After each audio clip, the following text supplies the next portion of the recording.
City কর্পোরেশনের থেকে বলতে চাই একটি কথা যে এই আয়োজনটি হচ্ছে স্পোর্টস এরিনার একক আয়োজন না, আমরা সহায়তা না, আমরা যৌথ পার্টনার। তো সুতরাং একটা ভুল হতে পারে যে এটা আসলে আমাদের জয়েন্ট ইনিশিয়েটিভ। এবং আপনারা যেটা অবাক হবে যে এই মাঠটি একসময় শেখ পরিবারের দখলে ছিল এবং এটাকে আমরা অবমুক্ত করেছি। আজকে বাহিরে আপনারা যে সাইনবোর্ডটি আপনারা দেখবেন, সেই সাইনবোর্ডটিতে বনানী চেয়ারম্যান বাড়ির মাঠ সাইনবোর্ড দেওয়া হয়েছে। এবং ঢাকা সহ বাংলাদেশটা পুরোটাই আসলে দখল হয়ে গিয়েছিল। এটা মেটাফরিক্যালি এটা আসলে অন্য দেশের দখলে ছিল, আর প্র্যাকটিক্যালি এটা তাদের দোসরদের দখলে ছিল। এবং একটি পরিবার, শেখ পরিবার, তারা শুধুমাত্র যে দেশের বিভিন্ন ন্যাচারাল রিসোর্স দখল করেছে তা না, আস্তে আস্তে আস্তে আস্তে সব পাবলিক স্পেসগুলোও দখল হয়ে গিয়েছে গত 17 বছরে, আপনারা লক্ষ্য করেছেন। এবং তার লাস্ট নমুনা হচ্ছে আরবান ওপেন স্পেস, যেখানে মানুষ খেলাধুলা করবে, হাঁটবে, সেগুলোও তাদের নাতিপুতির নামে কিন্তু তারা এগুলোকে দখল করেছে, সাধারণের কোনো প্রবেশ ছিল না। তো সুতরাং আমি দায়িত্ব নেওয়ার পরে আমি ঘোষণা দিয়েছি ঢাকা শহরে আমার অঞ্চলে যেই মাঠগুলো আছে সেগুলো কোনো ক্লাবের আন্ডারে আমরা রাখবো না। আপনারা জানেন যে ধানমন্ডিতে যতগুলো অনেকগুলো মাঠ আছে সেগুলো ক্লাবের আন্ডারে গিয়ে সাধারণ মানুষের অ্যাক্সেস বন্ধ হয়ে গিয়েছে। তো সুতরাং পাবলিক স্পেসে মানুষের আসা যাওয়া করা, বাচ্চাদের মোবিলিটিটা, এটা একটা রাইটস, অধিকার। সুতরাং এই অধিকারকে আমরা শুধুমাত্র কিছু শ্রেণীর জন্য কিংবা একটা অ্যাফ্লুয়েন্ট ক্লাসের জন্য যদি আমরা ডেডিকেট করি, এটা সামাজিকভাবে আরেক ধরনের বৈষম্য তৈরি করবে, ইনজাস্টিস তৈরি করবে। তো সেই ইনজাস্টিস যেন না হয় সেই জন্য আমরা এই স্পোর্টস এরিয়ার সাথে আমরা কথা বলেছি। কথা বলে আমরা তাদের অর্গানাইজিং ক্যাপাসিটিটাকে আমরা অনার করেছি। অনার করে আমরা বললাম যে আমরা সিটি কর্পোরেশন এবং বনানী স্পোর্টস এরিয়া জয়েন্টলি আমরা মাঠটি পরিচালনা করব। এই মাঠের আরেকটা স্পেশালাইজেশন আছে, আপনারা জানেন কিনা।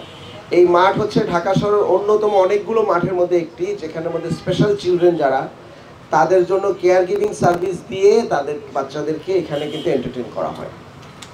তো সুতরাং ঢাকার স্টোরি যখন আমরা বিদেশে বলি কিংবা গল্প করি, আমরা ঢাকার গল্পগুলো করতে গেলে অনেক সময় ডিফিকাল্টিস হয় যে ঢাকার কোন গল্পটা বলবো।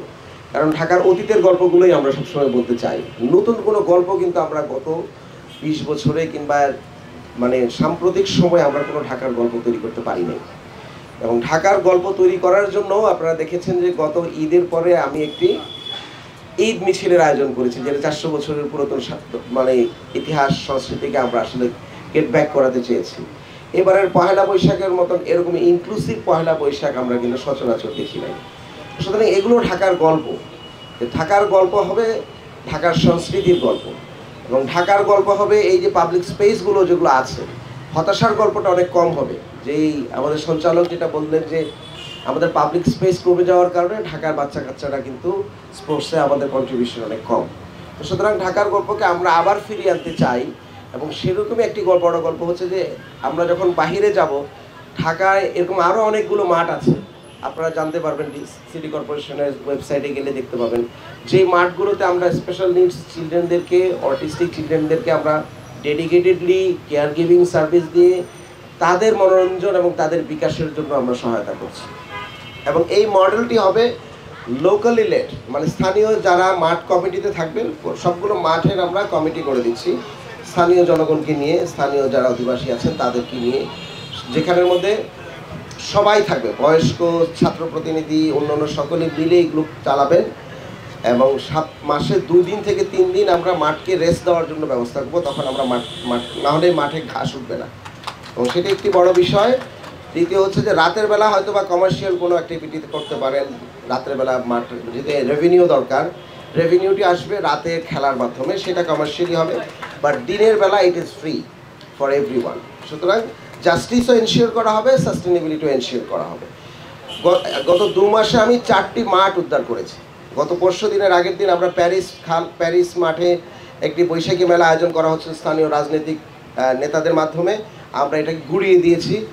এর আগে আমরা বাউনিয়াতে একটি 12 বিঘার মাঠ উদ্ধার করেছি, যেখানে একটি বড় ফুটবল, অলিম্পিক সাইজ ফুটবল মাঠ, সাথে একটি ছোট বাচ্চাদের মাঠ থাকবে। কারণ হচ্ছে যে মাঠের ভিতরে ম্যানেজমেন্টের কিন্তু আরেকটা সমস্যা আমরা লক্ষ্য করি। সেটা কীরকম, মাঠে যখন খেলতে যায় তখন বড়রা যখন খেলে বাচ্চাদেরকে সরিয়ে দেয় যে তোরা এখন শর্ট, ব্যথা পাবি। তো এটা হচ্ছে আরেকটা এক্সক্লুশনারি। তো যে কারণে আমরা এই মাঠগুলোর মধ্যে মাদার্স ক্লাব করে দিব কিছু কিছু মাঠে যেখানে ফ্যাসিলিটি আছে। মারা তার বাচ্চাদেরকে খেলার জন্য সুযোগটা কতটুকু করতে পারেন তারা মাঠ কমিটির সাথে মিলেই নেগোশিয়েটটা করবে।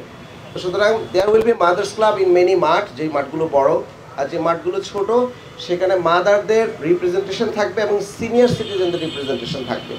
সিনিয়র সিটিজেনরা অনেক সময় পান এবং তারা পাবলিক স্পেস ম্যানেজমেন্ট এবং এটা ডেভেলপমেন্টে অনেক বেশি কাজ করবে। তো সুতরাং এই প্রত্যেকটি নাইস গুরুত্বপূর্ণ মডেল আমরা ডেভেলপ করছি। আমাদের এখন 25টি মাঠ লিস্টেড আছে, কিন্তু ড্যাপের নকশা অনুযায়ী আমরা দেখেছি শুধু উত্তর সিটি কর্পোরেশনেই জলাধার কেন্দ্রিক পার্ক এবং মাঠের জায়গা আছে 550 একর। জাস্ট চিন্তা করে দেখেন, এবং এগুলো সব দখল হয়ে যাচ্ছে।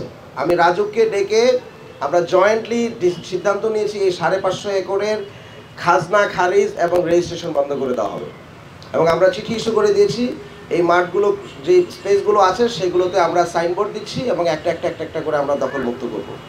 আমি অলমোস্ট এভরি মান্থ একটা করে মাঠ উদ্ধার করছি, প্রতি মাসে একটা করে মাঠ আমরা উদ্ধার করতে চেষ্টা করব। পাবলিক স্পেসের জন্য আমরা একটি বড় ল্যান্ডস্কেপ আর্কিটেক্ট টিম রেডি করেছি। আমরা গণশুনানি করছি, গণশুনানিতে আমরা আলোচনা করছি মানুষের মেমোরিজ।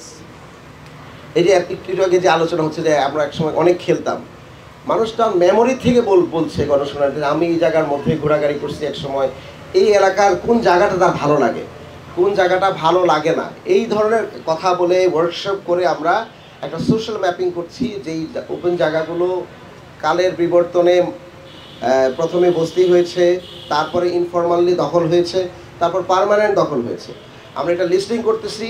লিস্টিং করে আমরা এগুলো সব উদ্ধার করে ফেলবো আশা করবো।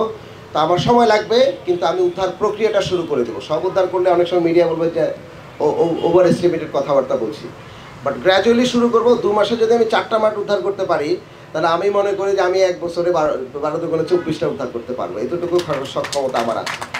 এবং আমার দীর্ঘ টাইমে আমি আরবানাইজেশন এবং ওয়াটার নিয়ে কাজ করেছি প্রায় 2 যুগের বেশি সময় ধরে। তো সুতরাং আমি এক্স্যাক্টলি জানি নগরের বিড়ম্বনাটা কোথায়। সুতরাং সেটা মাথায় রেখে আমরা চেষ্টা করছি কাজগুলো করার জন্য। এই আগামী মাসের 1 তারিখ থেকে আমরা প্রতিটি ওয়ার্ডে ফুটবল টুর্নামেন্ট আয়োজন করছি। প্রতিটি ওয়ার্ডে 1 লাখ টাকা প্রাইজ মানি। ফুটবল টুর্নামেন্ট হচ্ছে 54টি ওয়ার্ড, আমার 54 লক্ষ টাকা প্রাইজ মানি দিয়ে আমি উদ্বোধন করছি।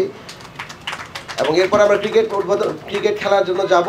প্রতি বছরে মিনিমাম 4টি টুর্নামেন্ট হবে সিটি কর্পোরেশন থেকে। নারীদের জন্য আলাদা ফুটবল টুর্নামেন্টের ব্যবস্থা আমরা করবো এই ফুটবল টুর্নামেন্টে। তো সুতরাং নারীদের স্পেসগুলো যেন অনেক বেশি থাকে শহরের মধ্যে। এগুলো শুধুমাত্র যে রিক্রিয়েশন এবং ইউথ ডেভেলপমেন্ট তা না, এর সাথে সাথে শহরের মধ্যে যে কালচারাল ফ্যাসিজমের যে বড় ভয় আমরা সামনে পাচ্ছি, সেইটা স্পোর্টস দিয়ে এবং কালচারাল অ্যাক্টিভিটি দিয়ে কিন্তু মোকাবেলা করা লাগবে। আর কোনোভাবে মোকাবেলার কোনো সুযোগ নাই। সুতরাং যত বেশি আমরা মানুষজনদেরকে একসাথে ইনক্লুসিভ করতে পারবো, আমরা তত সুন্দর একটি ন্যায্য ঢাকা করতে পারবো। তো আপনারা যারা আজকে এসছেন, আপনাদের সকলকে আমরা সিটি কর্পোরেশনের পক্ষ থেকে শুভেচ্ছা জানাচ্ছি, 1 নদী শুভেচ্ছা। ধন্যবাদ।